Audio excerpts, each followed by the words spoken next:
السلام علیکم دوستو، امید ہے آپ خیریت سے ہوں گے۔ گاؤں کے پرائمری سکول سے جماعت پنجم کا امتحان پاس کیا تو اگلی کلاس میں داخلہ لینے کے لیے شہر کے ہائی سکول کا رخ کیا۔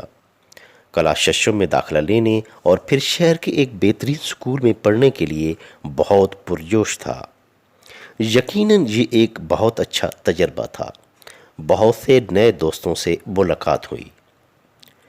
چونکہ شہر کے اس سکول میں مختلف علاقوں سے تعلق رکھنے والے طالب علم داخلہ لیتے تھے، لہٰذا یوں بھانت بھانت کے لوگوں سے ملنے کا موقع ملا۔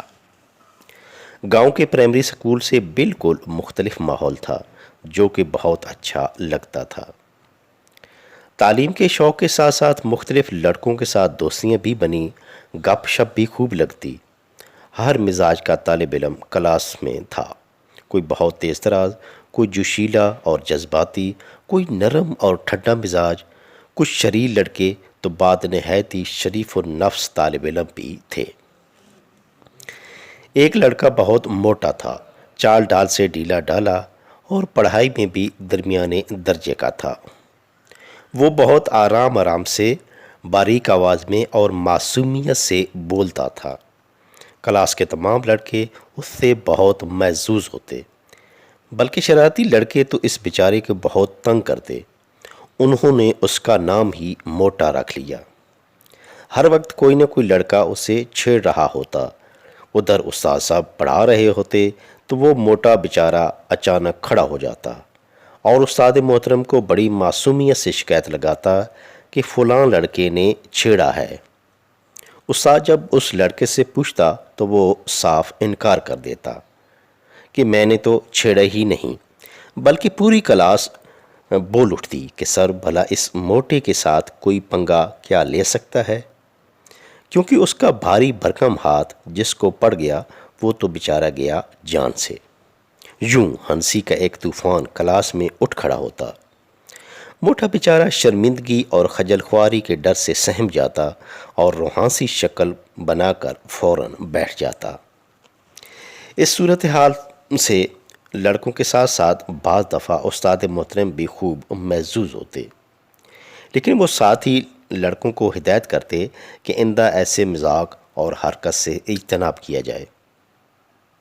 لیکن لڑکے موٹے کے ساتھ شرارتیں اور چھیڑ خانی بڑھاتے ہی چلے گئے۔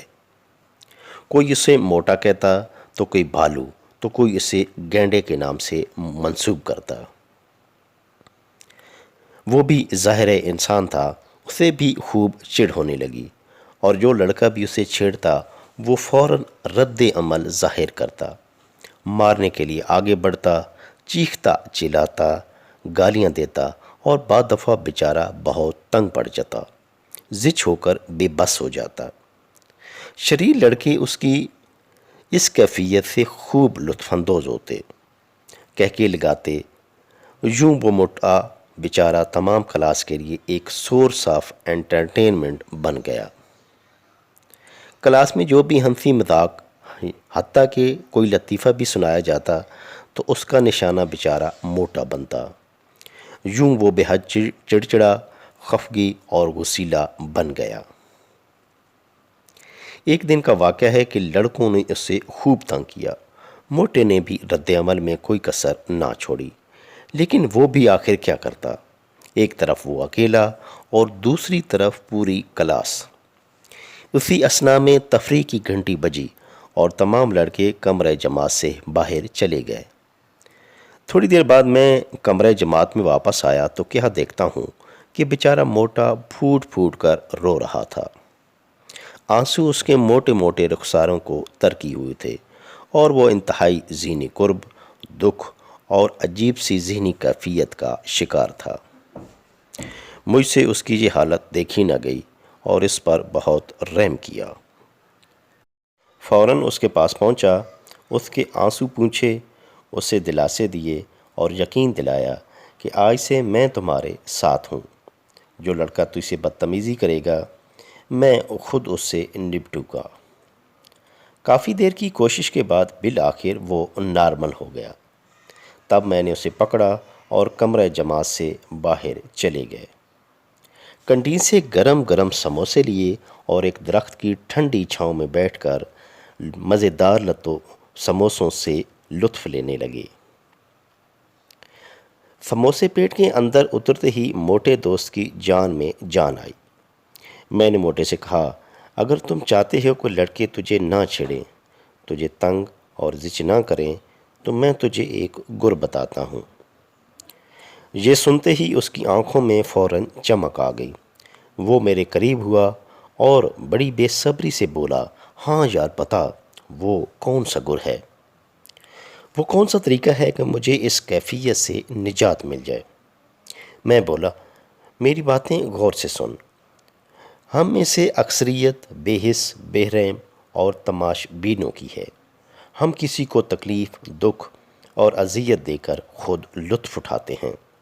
کسی کو تنگ کر کے، زچ کر کے، آوازیں کستے ہوئے، مظلوم کی آہ و بکا، فریاد، چیخوں اور التجاؤں سے مزہ لیتے ہیں۔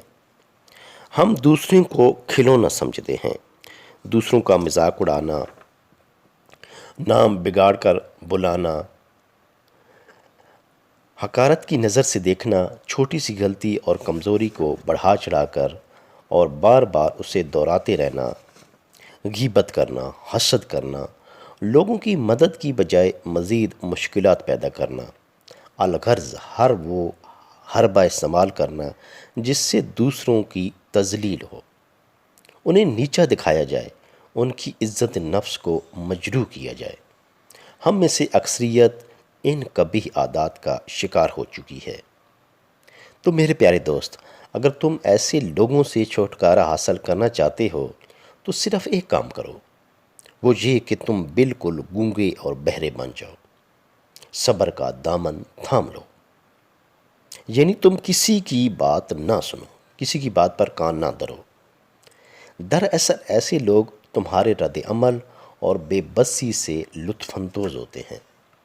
جب تم ان کی باتیں سنی انسنی کر دو گے، کوئی رد عمل ظاہر نہیں کرو گے، تو آخر تھک ہار کر وہ تمہیں تنگ کرنا اور آوازیں کسنا بند کر دیں گے۔ ایسے پست ذہنیت اور گھٹیا لوگوں کا علاج ہی یہی ہے کہ انہیں مکمل طور پر نظر انداز کر دیا جائے، ان کی باتوں کو اہمیت نہ دی جائے، کوئی رد عمل ظاہر نہ کیا جائے۔ ہم انہی باتوں میں ہی مصروف تھے کہ تفریح ختم ہونے کی گھنٹی بجی۔ ہم نے یہ محفل فوراً ہی برخاست کر دی اور کلاس روم کی طرف بڑھنے لگے۔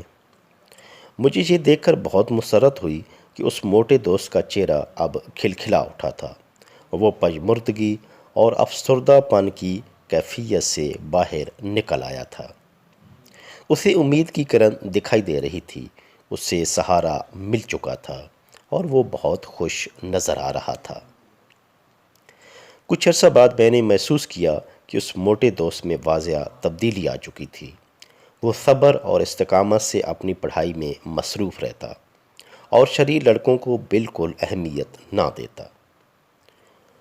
وہ ان کی دل دکھانے والی باتوں کا ذرا بھی برا نہ مناتا، جس کا نتیجہ یہ نکلا کہ لڑکوں نے اسے بالآخر چھیڑنا بند کر دیا، اسے تکلیف دینے اور زچ کرنے سے باز آ گئے اور موٹے کی زندگی پرسکون ہو گئی۔